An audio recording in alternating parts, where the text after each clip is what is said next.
Yeah, hope everybody gets a chance to come out. Our four seniors, going to honor them before the game. And you've got Kyra Gullidge, who's uh, somebody who's come back for a fifth year, already graduated, one of the better rebounders in our league, and does that job without asking for a lot of post feeds, and just has been selfless in that area. And has done a great job for us. Glad she came back to start work on a second degree.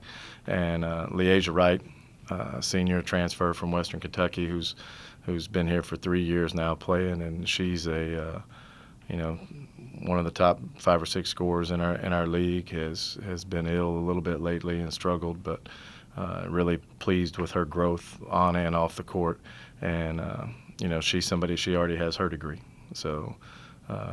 Excited for both of them to have already graduated, and just really, really happy that they've been able to have a winning season in their final year. This whole group, and you have Crystal James, who's been here for 2 years and really struggled with injuries. And she was somebody we signed. When we signed her, we thought, well, she's going to come in and put up 20 points a game for us. So she's one of the top 5 scorers in the country in junior college. But her body just, for whatever reason, just hasn't allowed her to do that. And, she's just now getting to where she's healthy, and, she's going to graduate on time. Daniela Pisano, a junior college transfer who's done a good job for us as our starting point guard lately, does a good job running the team. Again, most important thing, great person, somebody who's willing to go all the way around the world. And we're how many thousands of miles, 4,000 miles away from our hometown, and lay it on the line for us every night. And she's going to graduate on time, and that's what they're here for, is to get their degrees. So just happy that the way they've progressed both on and off the court, and I think they've grown and matured and are going to be successful women as they move out into the real world here in a couple of months. As far as this week is concerned, there's obviously a lot of permutations that can happen, but Permutations, wow, good word. Thank you. Permutations. Permutations. There's a lot of different things that can happen between Right. now and Saturday. You said last week yourself that for the life of you or not, that this week was going to be big. Right. How do you tell your team that, and what is just the mindset? Well, I mean, you just, we just focus on the process and getting better every day. And I know that's, what most coaches say, but that's really what we talk about, staying in the moment. And we can't worry about anything that's gone on to this point. Where it is right now, we sit in 4th place. And, you look at what happened this past weekend, I mean, it's possible we could end up with 9, 10 teams in our league with at least 7 wins. I mean, it's very possible. And, I've never seen that. The 2 teams down there at the bottom, tied for 11th and 12th right now, have 5 wins. I don't know if I've ever seen every team in our league with more than 5 wins, to be honest with you. It's what we said at the beginning of the year. It's going to be one of those deals where on any given night, you can go out and play well in this league, play well and get beat by 15 by somebody who you would expect might be below you in the standings. You would expect if you play well, you have a great shot at winning. But every team in the league has something that is going to cause major problems for other teams in the league. And, I don't know that I've ever been, as long as I've been in this league, it's 21 years full time, I don't know that I've ever seen that where every team can really cause any other team problems. And, that's what we're faced with, and you have to go out and be ready to bring it every night. Everything matters. Every rebound matters, as we saw the other night. We're in the ball game late in the game, and we're getting out rebounded by 23. Are you kidding me? And that's what SIUE brings to the table, toughness. They can cause problems for every team in our league because of their toughness, and we knew that going in. So, it is what it is, and you just got to go out, and we've got to worry about getting better at practice today, focusing on SEMO, and, hopefully we go out and we play a little bit better than we played up there. And, we out-rebounded them, but we gave up 16 offensive rebounds. And they win the game towards the end because of their toughness and tenacity going after the offensive boards and hit some big threes off offensive rebounds late in the game. So, that's something that we're going to be facing again. Another team that's one of their strengths is their toughness and their grit.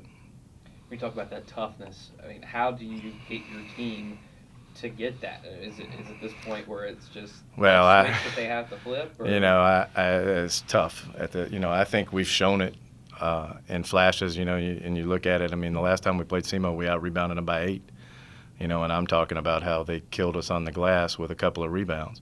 But it's that, it's when it happens and what do they do with those possessions. We had 20 offensive rebounds in their gym on the road. And you would think, with our team, we shot the ball poorly up there, but you would think with our team, the way we can score the basketball, if we're out rebounding people, we're going to win those ball games usually. And it didn't happen up there, and it's because they made the plays down the stretch, and that's something that, we work on every day in practice. We do toughness drills and stuff all the time. We preach it all the time, but, sometimes you just got to go get the ball, or you got to block somebody out and just have that within you that you're willing to sacrifice and do whatever it takes to win a basketball game. And it's not a lack of desire.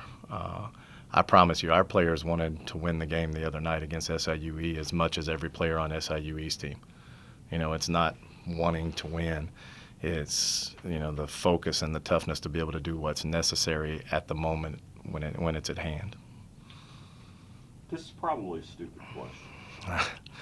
But all right, well, is there still time to get better? Oh yes, there's no question. If you're not getting better, and I said this last year as we were getting ready to go into the tournament. We really weren't playing poorly. We were playing well down the stretch. We didn't shoot it well the last day of the regular season against Martin, but shots didn't go in, and we were half a step off defensively. And I said going into the tournament, we just have to be half a step better. This is what we talked about with the team privately. Just have to be half a step better defensively, just a little bit more locked in defensively, and trust that you're going to make shots and take great shots instead of good shots. And we made that transition over the last couple of days.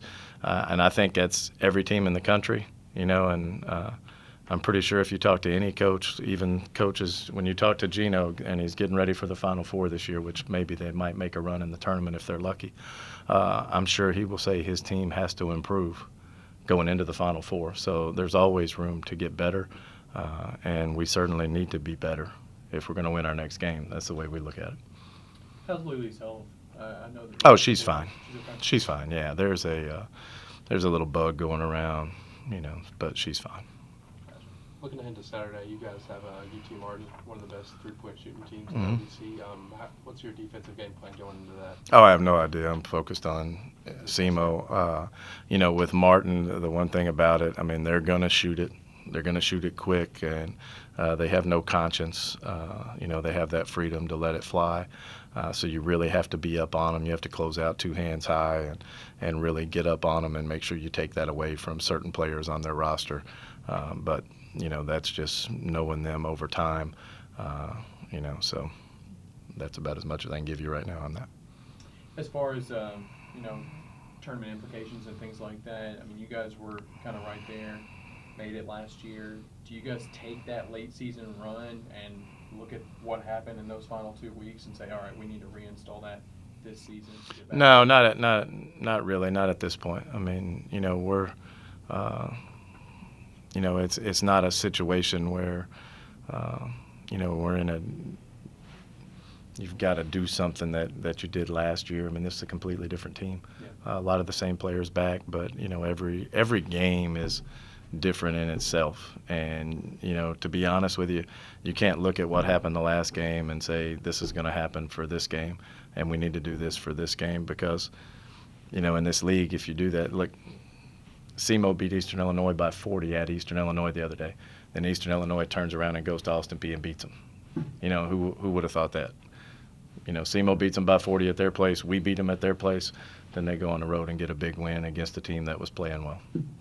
So each game happens within that 40 minutes when the game starts, and I'm a firm believer in that.